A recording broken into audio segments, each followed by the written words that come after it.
last bell of Ashford Parish. Ashford Parish is not the kind of place you find by accident.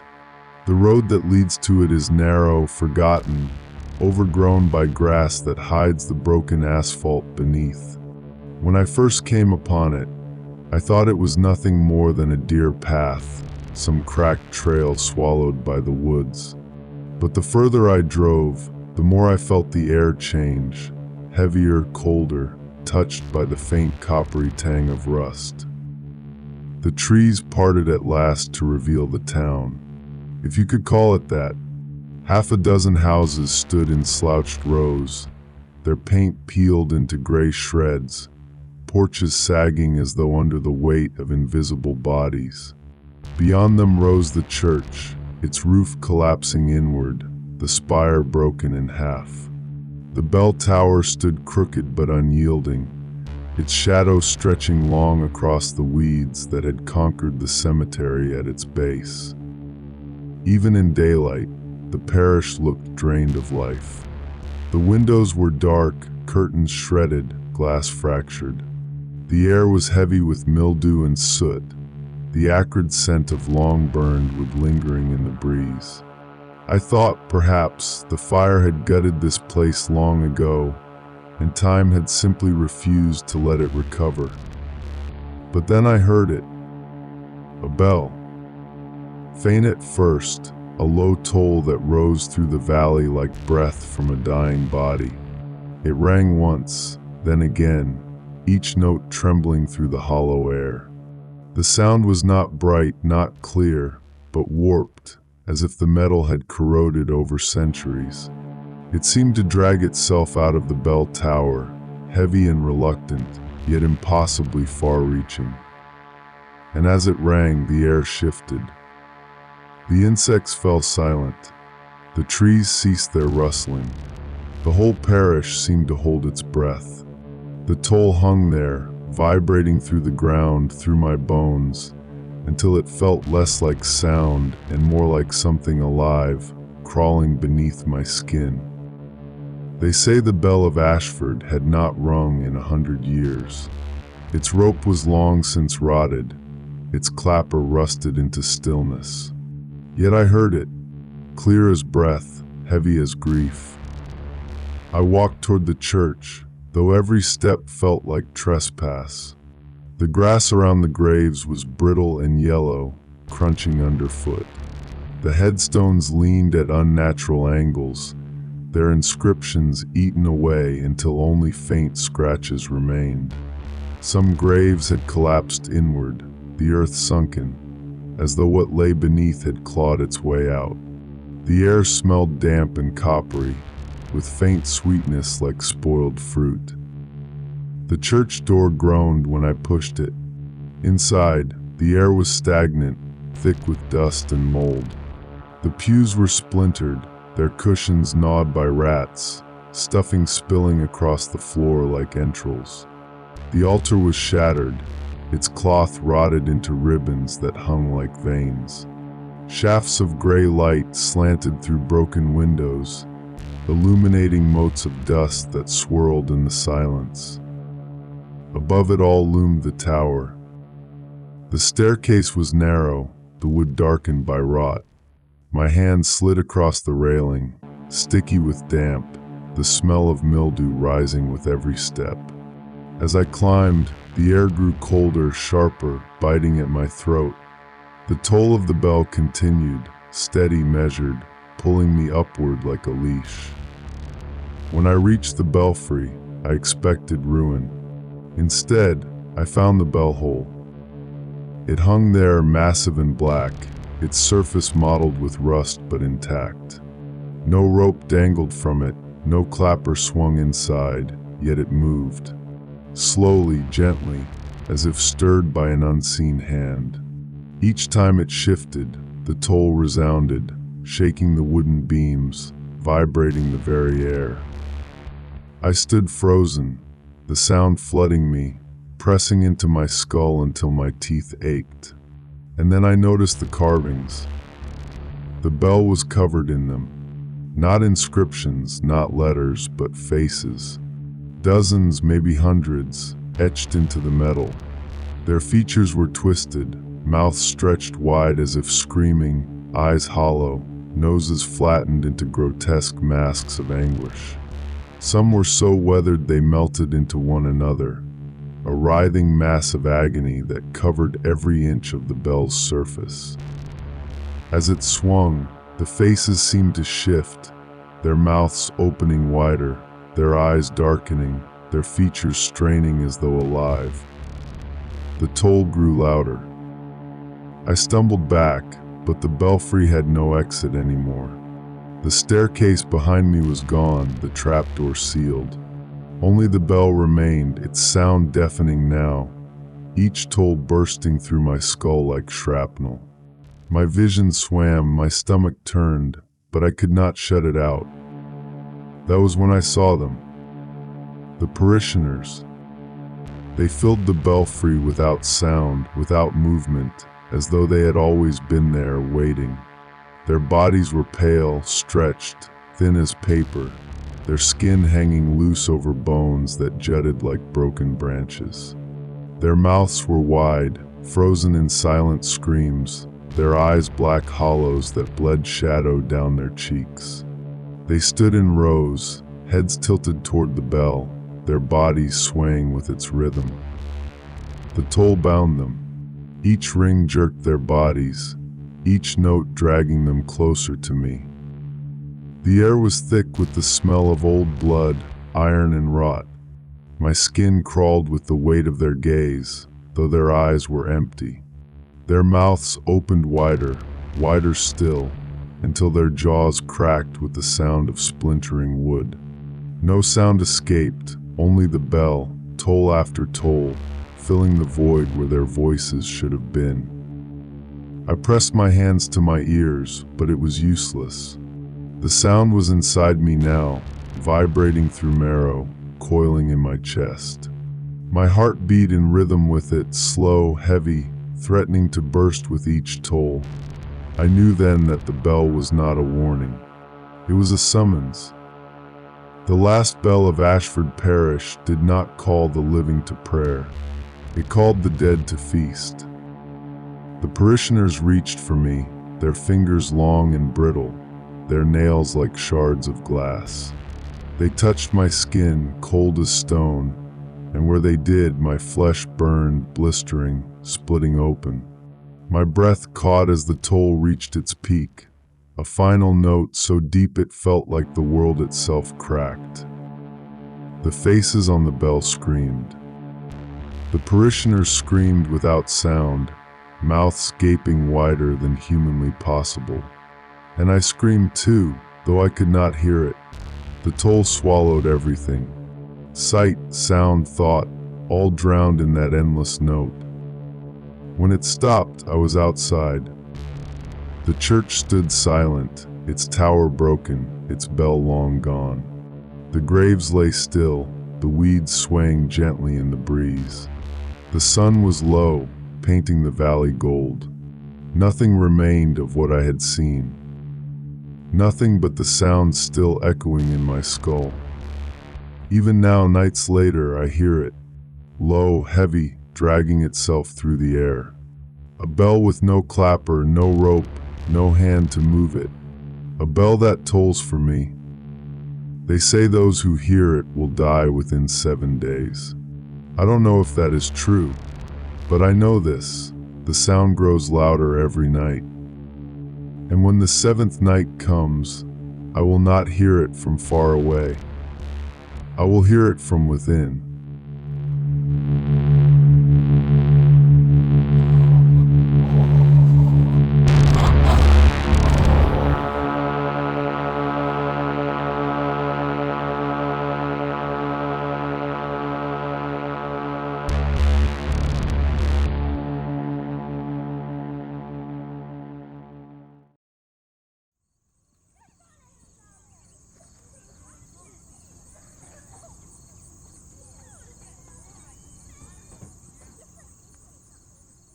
The Cornfield Covenant. There is something about cornfields that unsettles me. Even before I knew what waited in Iowa's heartland, they made me uneasy. The way the stalks grow tall and dense, hemming you in, the way the leaves rasp against one another with every breath of wind. When you step inside, the world disappears. The horizon is gone, the sky is stripped away, and all that remains are walls of green and gold that shift like a living maze. But nothing could have prepared me for Ashcroft. The town sat low against the horizon, its houses small and weather-worn, clustered around a single water tower that leaned like it had given up long ago. Roads there turned into dirt quickly, and the soil itself was rich and black, as if soaked with centuries of rain. The smell was thick, earthy, pungent, tinged with rot that clung to my clothes and filled my lungs until I could almost taste it.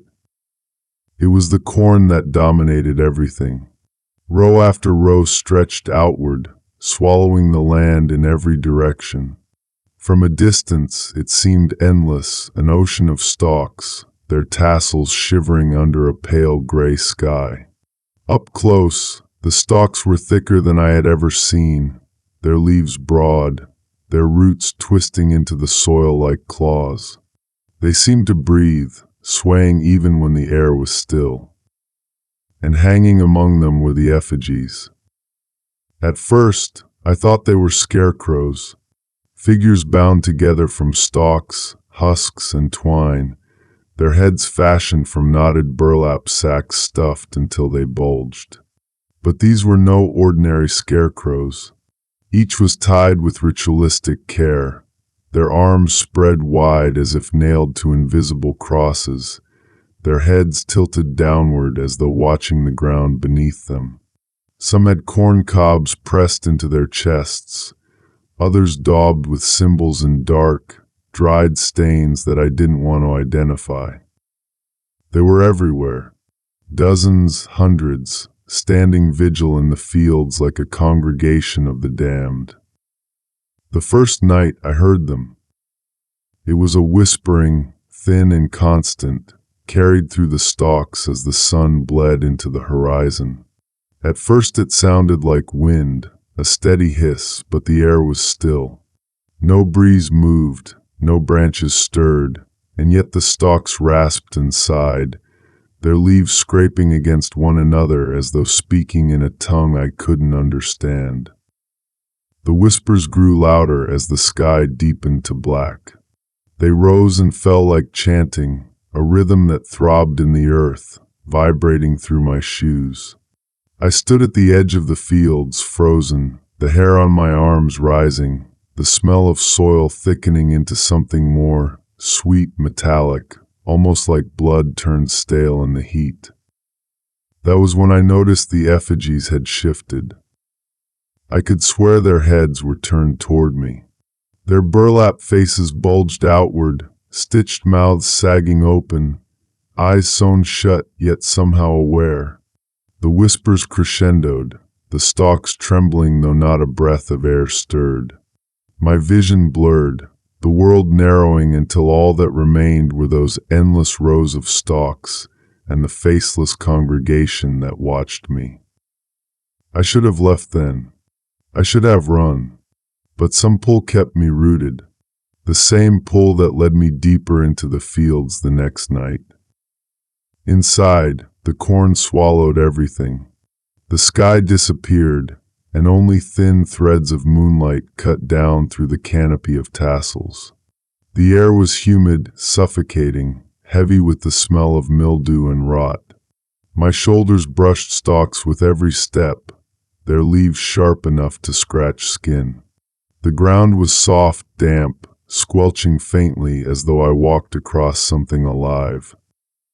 The effigies were closer here, tighter, each one different, each one stitched with care. Some bore carved wooden masks pressed into their burlap heads, the features distorted into howls of agony. Others were bound with ropes of braided husk, their arms twisted unnaturally. Their bodies creaked when I passed, as though straining against their bindings. The whispers were louder now, clear enough that I began to hear words. Fragments only, slipping like water through my mind. Promises of protection, pleas for obedience, warnings of betrayal. The cadence was ritualistic, a litany spoken for generations. And beneath it all was the sound of breath, deep and rhythmic, as though the entire field exhaled in unison.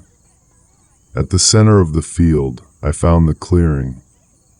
A wide circle carved from the corn, the stalks forming a perfect ring. The soil here was darker, wetter, slick beneath my shoes. In its middle stood the largest effigy of all, towering nearly twice my height.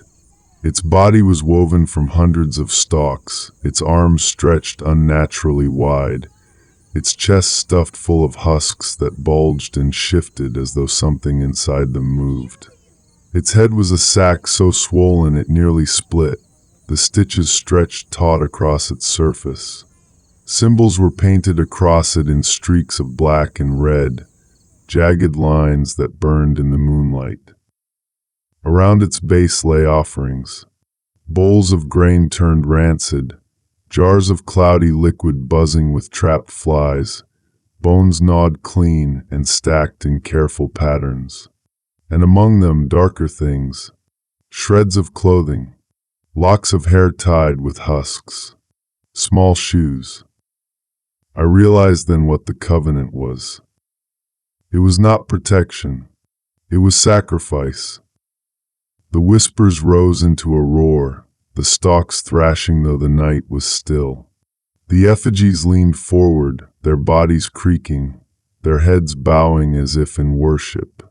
The ground trembled beneath me, a deep pulse that matched the breath in the fields. The great effigy's chest convulsed, bulging outward, and I saw the husks inside split. Something pressed from within, clawing at the burlap, straining against its bonds. The stitches began to tear.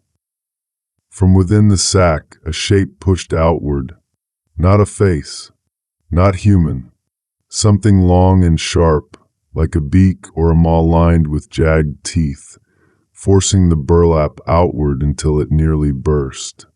The smell was overpowering now, soil and blood and rot, thick enough to choke. The covenant was alive.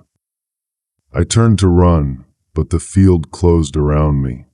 The stalks shifted, weaving together, their leaves slashing across my arms and face. The effigies swayed, their bodies groaning, their heads following me no matter which way I turned.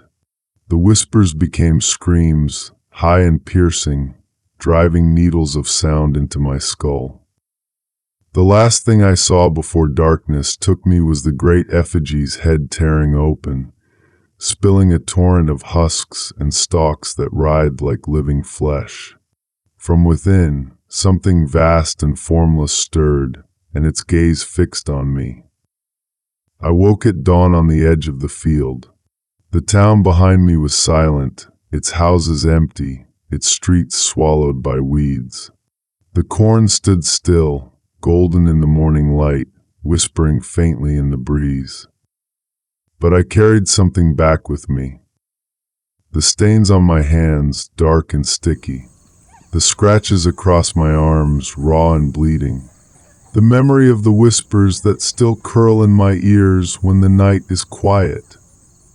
And a hunger I do not understand, a hunger that draws me back toward every field I pass. Because the covenant is not broken. It is bound to me now. And when the corn begins to whisper again, I know I will return to the clearing. I know I will kneel among the offerings. I know I will be part of the feast.